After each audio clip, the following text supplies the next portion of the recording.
thanks the sponsors for making this available and happen. And also, if you have a chance, please fill out some feedback.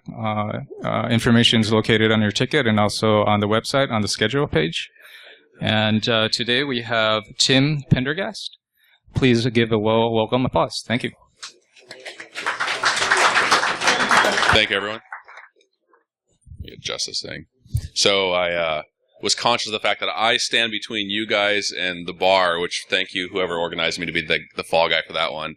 But there's so much material to cover here. I kind of took approach to give you guys kind of the seeds of thinking about the change in approach and the change in paradigm here. And I'll talk through some technical examples, but I'm not going to go through a bunch of demos or dive into a bunch of code examples because it's something that actually is better suited for you to explore in a journey on your own. But let's explore today kind of what it means to take a rugged DevOps approach to securing and protecting the cloud, which is really, as everyone thinks about it, it's just your data center that someone else is hosting for you now, or it's the data center you host that's used in a very different way.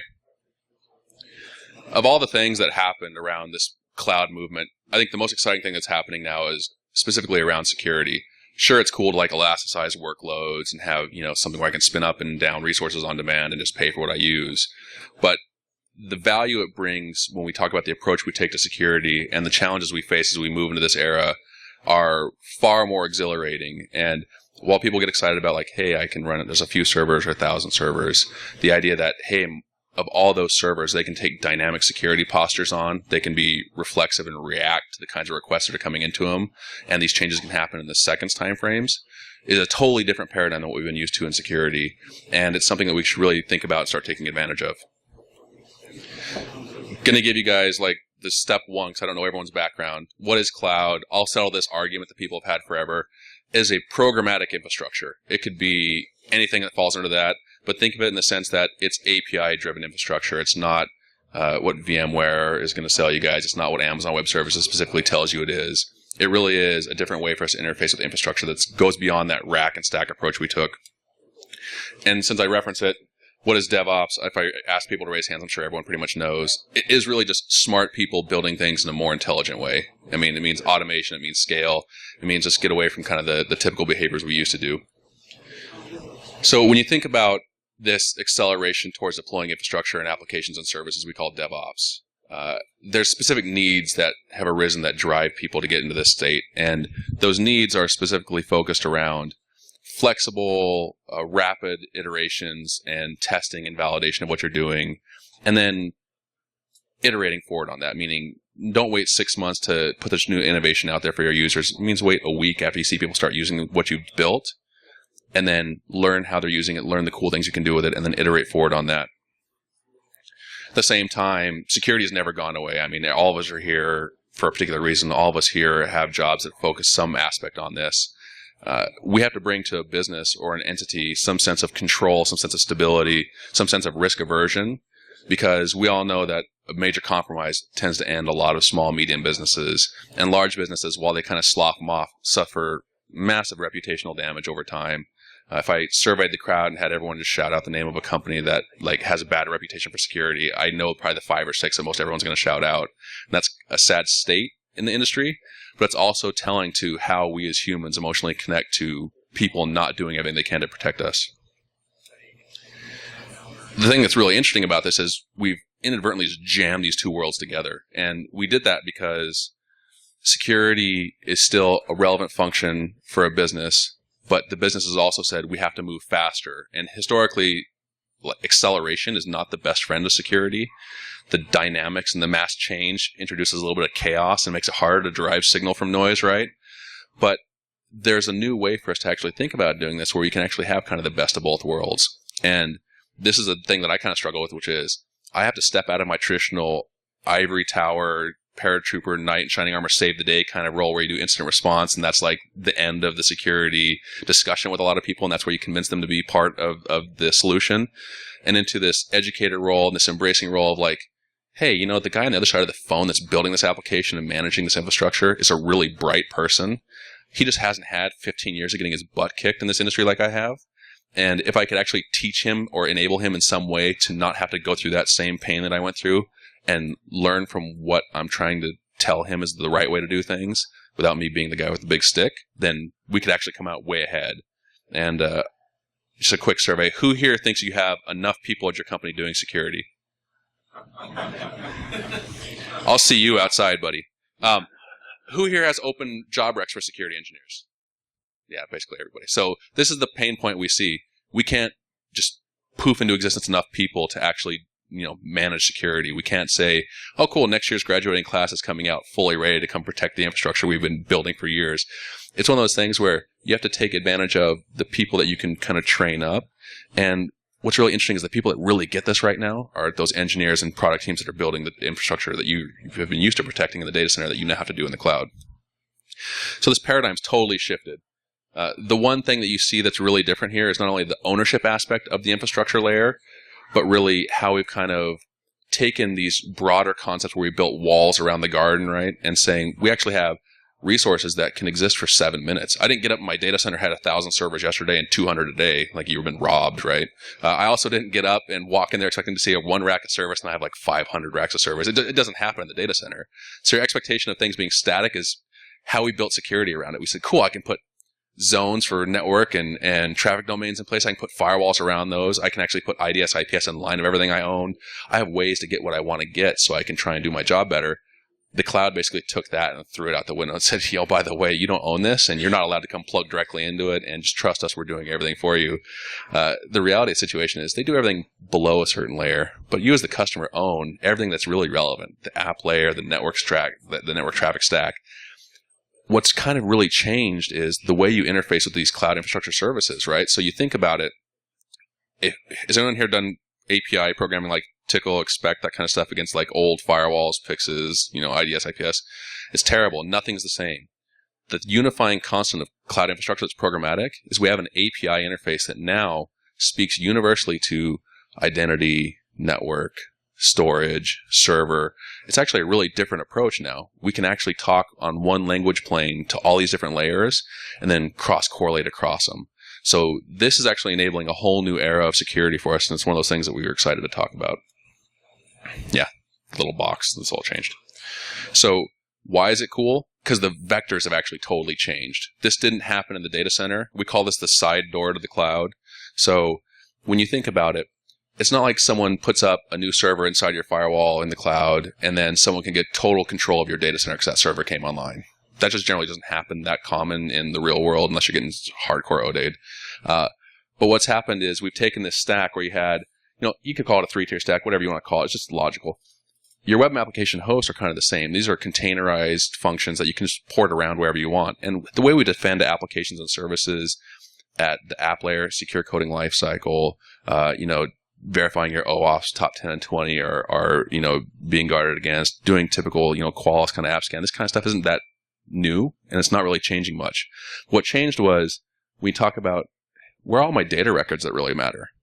We actually dissolved the typical layer of running giant Oracle and SQL clusters and pushed those into managed database services and a lot of infrastructure. We've also taken the traditional storage hosts, which, by the way, as much as we all pay for them, there's a big stack of Unix or Windows boxes, right? We've taken those and dissolved those, and we've stored all these objects into like storage services. They can be archival, they can be object store, it can be Dropbox for all we care, right? Someone else is giving us a presentation layer that we engage and push data to, and when we need the data back, we ask for it.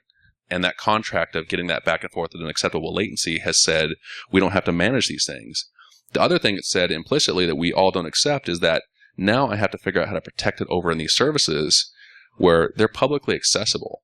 So in the data center, no one can just walk through the wall into your infrastructure and start ripping out servers. We have multiple instances where publicly accessible cloud APIs have led to the complete demise of companies in this industry. H.D. Moore's paper on S3 bucket walking, their global namespace. You can just type in random names, and eventually you're going to get hits back. And you'll get hits back that have medical records, legal records, because there's so many permutations, and there's so many micro wrappers of security policy around every instance of an object that you can create or an asset in the cloud, that how do you know that the 3 billionth object you've created is consistent with the other 2.99 billion, right? How do you know someone internally didn't change that policy and make it accessible and pop the link on Pastebin so everyone's now pulling down your entire payroll record? Like, this is actually the challenge you face in the cloud now, because we're no longer in complete control, but we have a new way to kind of think about this. I will become very unpopular very quickly. We haven't done a good job in the industry of product. And I started on the security product side of the house and then went Defender, and now I'm back on product. We haven't done a good job keeping up with the change. I mean, Chef and Puppet and these infrastructure as code components have been around 5, 7+ years, right? And really popular the past 3 or 4. Where's the security innovation been like, right? We still think that you can just take, and I kid you not, I won't name names. I had vendors who were like, take this big load balancer that you have in your data center and just, deploy our virtual appliance in the cloud. It'll do the exact same thing. And you sit there and you're like, I went through this whole iteration of redesigning my architecture, the way I think of things and concepts, and loosely coupling my application and destroying all these concepts, 20 years of infrastructure. And now you want me to undo that and then put something right in the middle of it that's a giant single point of failure. This is not the way that we engineer for cloud. And fundamentally, the failing has been the forward thinkers and thought leaders that have embraced programmatic infrastructure have not been those security companies. They're still building products and solving challenges they know happen in the data center. Meanwhile, the world's kind of moving into a new paradigm, and we're lagging because of it. And part of that challenge also is the way that we've structured ourselves in an industry and community. And if you think about it, the DevOps community has done a great job with ChefCon, PuppetCon, all these DevOps-centric conferences.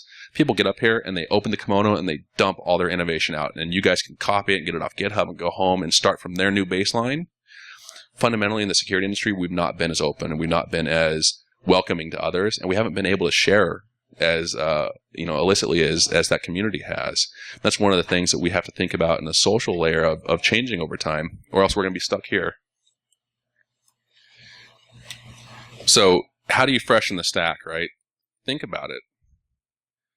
There's a whole set of major services that comprise probably 60 to 70% of your infrastructure in the cloud that are completely API driven. No IP address, can't network scan them, can't nmap them, nothing. All you get is, hey, the API endpoint's open. But you know what? There's thousands of functions and millions of assets behind those APIs that you now have to actually protect and think about how you guard. And if you go top down, I'm an old network nerd, so I kind of went to the OSI model kind of around here. You think about the business process. That's ADP Workday. None of us are going to worry about that. By the way, they're the original cloud service that if your company says we don't use cloud services, ask them where your payroll and your social security and all your benefits data is. Someone else's cloud. Application security, still relatively the same. We're getting new cloud intelligent WAFs. Signal Sciences, shout out. Those guys are awesome and put out some new product this week. We have cloud-aware agents, so we've seen the endpoint evolve to understand, but the endpoint hasn't evolved to understand that we're going to have, totally serverless infrastructure like AWS Lambda and some of these other code pass kind of layers. And then you have all the rest of this: identity, network, administrative relationships and roles, regionality of your data that is only accessible through API and protected as such. I don't know if Adrian's here. If he is, I want $5 after this. Adrian's just totally nailed it. The first analyst I saw that really got it. And it was like, you can now push a button and destroy a data center. How scary is that, right? If the wrong person can get credentials or can phish you, boop, good night. Oh, by the way, your backups are in the cloud? Those are gone too. That's how frightening it is. And that's how much onus is on the people running infrastructure. And not to scare people, the people running infrastructure tend to be people with not a ton of security experience and not the battle scars that a lot of people here have from making mistakes and having to do incident response and correct it over time. So how do you kind of bridge the gap?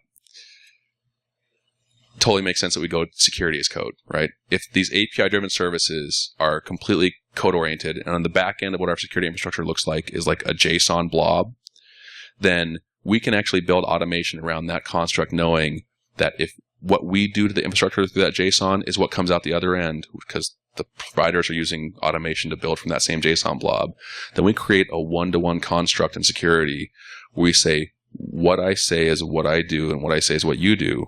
So now that means watching the shift and the dynamism in your environment programmatically allows you to intercede programmatically. So it's not, oh, by the way, someone launched a bunch of Bitcoin mining machines in a region in APAC at 3 a.m.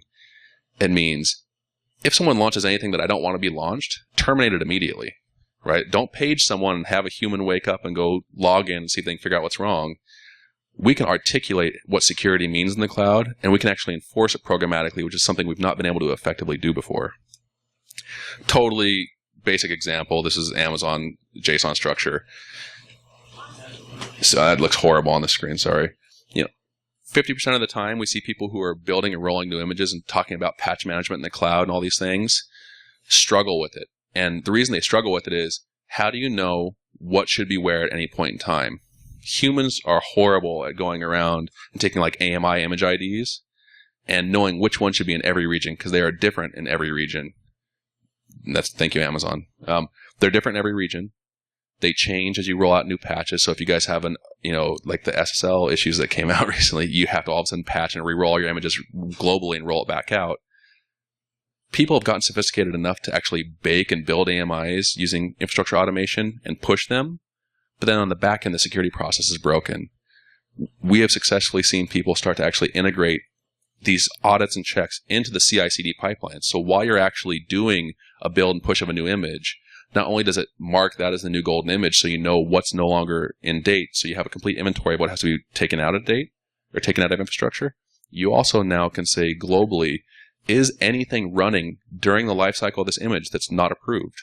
Like, you want to know, I'm an attacker. I get access to your cloud infrastructure. I'm not going to launch your golden image, guys. I'm not going to launch the thing that's got your cloud passage agent or has your Splunk agent so I can give myself away. I go pull something from the marketplace and launch it, and you never know. Because there's no way for you to actually track these things unless you're actually looking for it and you have a known good state that you can track against. At the same time, you start talking about like, hey, what are the right security roles that I can apply to these assets? And a server machine is one thing. You can do this around an object you store in S3. You can do this around things you store in Google's object store. Like, these assets all have roles and rights and permissions. They're all equal class citizens now. And that's actually a really unique situation for us that has never happened before. Everything was subservient to a host. So you can go say, hey, is someone using the right security group for it? And not only that, I can query back when something happens, pull the security group for all the relevant image IDs, and push ACL updates to that security group programmatically. So now what you're seeing is the trend where we not only know what's not right and not in compliance, but we can take remediary action, and we can actually start taking immediate defense and immunization against our environments, where we can go and say, this event's happened somewhere. We want to immunize the rest of our herd of instances, Amazon accounts, cross-functional teams, or people that are doing threat feeds on the internet, consume those, and push a remediary action to guard ourselves against continued attacks. I don't know how many people here run an Amazon or Google or Azure. Any raise of hands? So most people. How many people are programmatically auditing your infrastructure at least on an hourly basis? Okay, good set of hands. That's more than we've actually seen a lot of times. How many people can take automated remediary action based on that data? Awesome. So this is something that more people should be aware of. It's not incident response in the sense that a person does it. It's incident response in that you force things into conformity through programmatic action.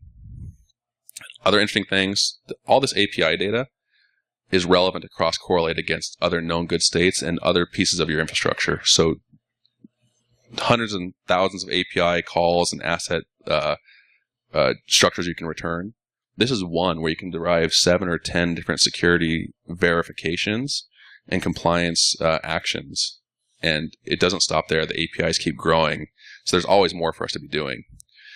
This is where we get to the topic, right? The ruggedization of your process. I'm not going to go into talking and telling you guys how you build code securely. I'm not going to tell you guys how to build tests and assets. I'm not going to tell you how to deploy.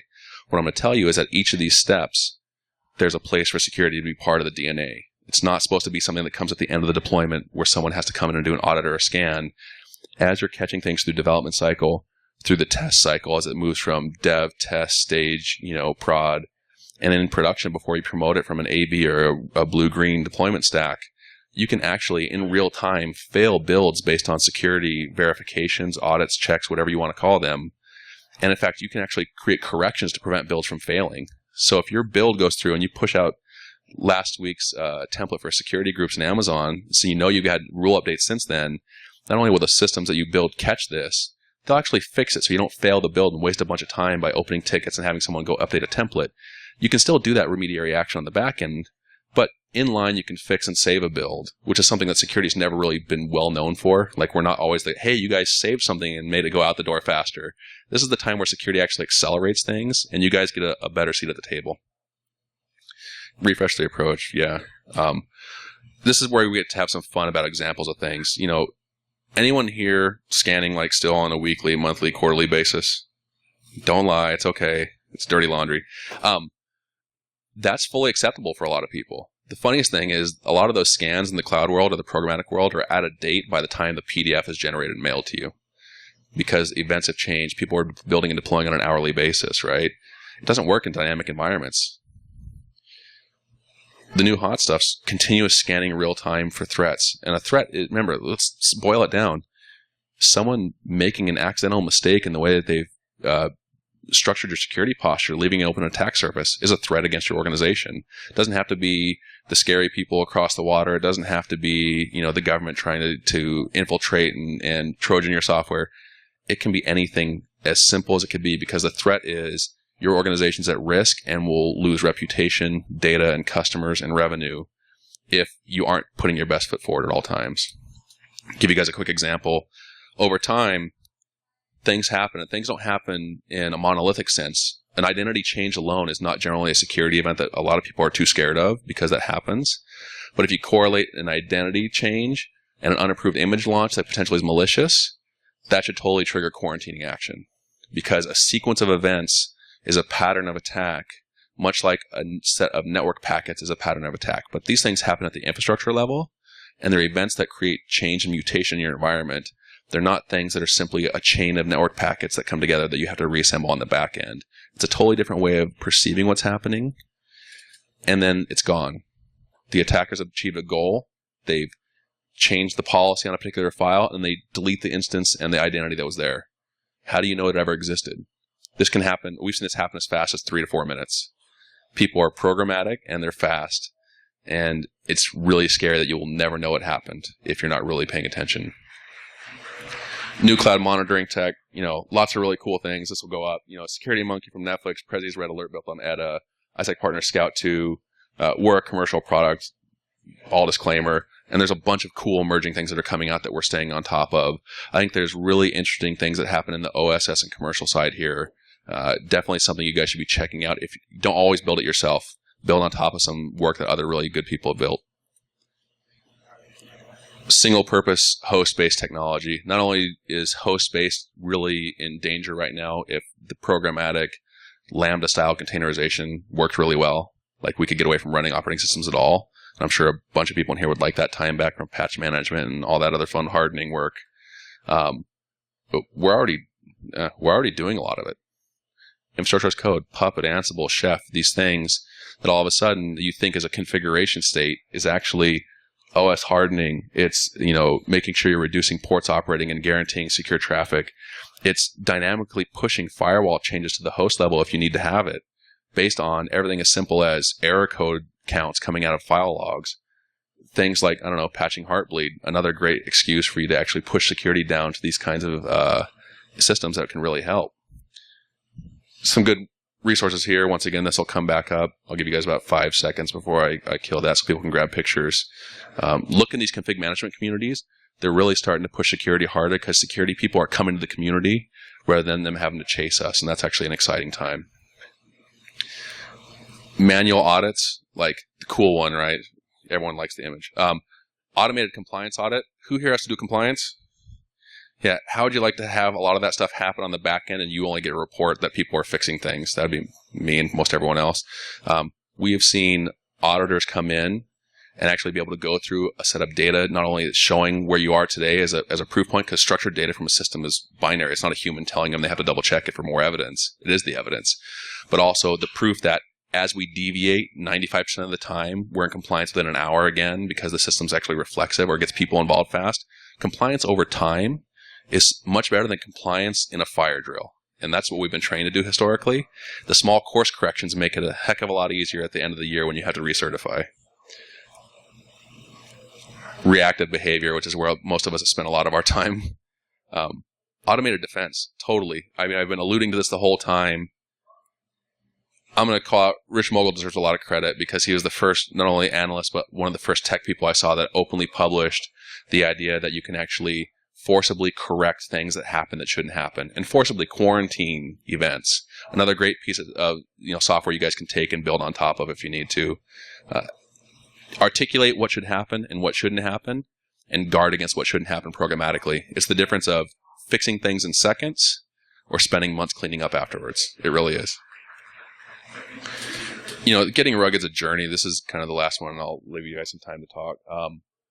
Security doesn't happen. Like, as much as we would like to buy it in a box and deploy it and have it solve all of our problems, everyone here is pragmatic enough to know that we build, and we may buy certain technologies and build against them. What really happens here is we need to be focusing on forcing the industry and forcing the thinking to be not only give me the functionality I need, but allow me to extend and build on top of it. That means API-enabled security products are the thing that all of us should be pushing the industry towards, not specialized GUIs or things like that. Those things are terrible. Automate the security behaviors. This goes back to the same thing. The environment's too dynamic. I don't care how good everyone here is. I don't care how good I think I was in my heyday, how much Red Bull I've had in me. I cannot react fast enough to the millions of permutations of events that happen on a daily basis on a common cloud environment. We have to shift our thinking. We have to lean back on what we know well, which is technology and the defenses that we understand and understand how they apply to these cloud environments.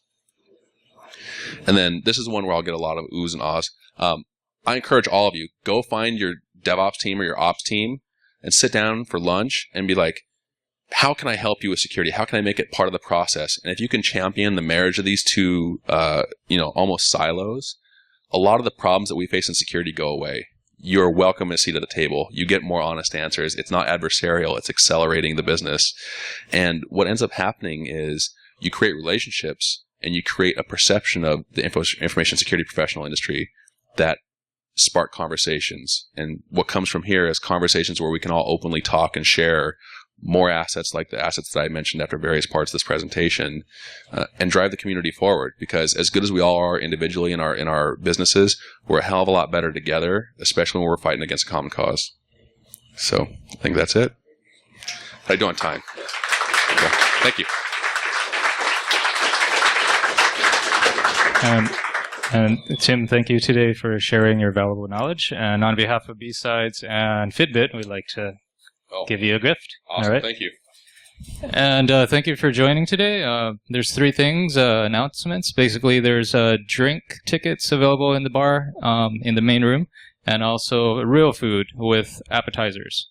And there's also a raffle for very high-end Beats headphones. So take your chances. Thanks. Thank you, everyone.